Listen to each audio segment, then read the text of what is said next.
وعلیکم السلام ورحمۃ اللہ وبرکاتہ۔ آپ نے پوچھا کہ ایک آدمی دم کرتا ہے اور وہ سارا قرآن حدیث ہی پڑھ کر صرف دم کرتا ہے۔ البتہ دم کرتے ہوئے دور دور تک جاتا ہے اور اس کی کافی شہرت ہے اور ہے صحیح العقیدہ اور دم کے پیسے بھی لیتا ہے اور جو ہے لوگوں کو کہتا ہے کہ صدقہ بھی کرو۔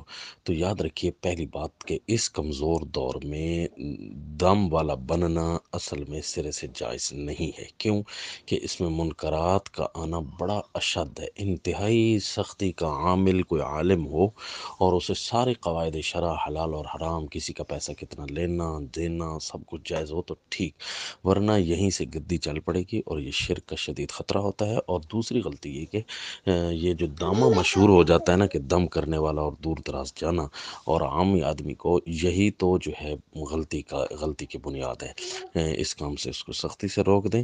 لوگوں نے کلام میں برکت نہیں دیکھنی، پھر لوگوں نے اس آدمی میں برکت دیکھنی ہے، بھئی یہ دم کرے گا تو ٹھیک ہوگا ورنہ یہ ٹھیک نہیں ہوگا۔ تو لہٰذا یہ اس کو کمرشلائز نہ کرے، یعنی کاروبار نہ بنائے۔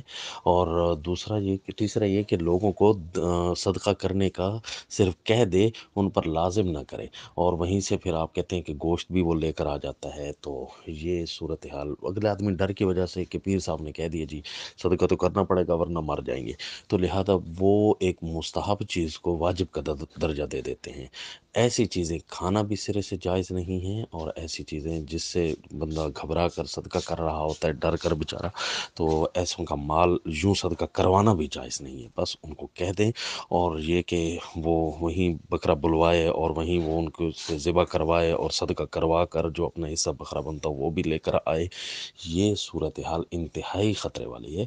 اور کم از کم ہم تو ایسی چیز سے کھانے کو جائز نہیں سمجھتے، آپ لوگوں کو بھی منع کریں گے۔ اور اگر وہ موحد ہے تو اس کو بھی آپ کا مقتدی آپ کہہ رہے ہیں کہ وہ جو ہے میرے بات بھی مانے گا، تو پھر اس کو شدت سے منع کر دیں، سختی سے منع کر دیں کہ بالکل آپ جو ہے نا یہ کاروبار چھوڑ دیں، اور لوگوں کو کہیں نہیں جی میں دم نہیں کرتا ہوں میرے استاد سے یا کسی اور سے، یا کہ خود پڑھ کر دم کر دیا کریں۔ اور یوں ہم نے بگڑتے ہوئے کئی موحدین کو بھی دیکھا ہے۔ السلام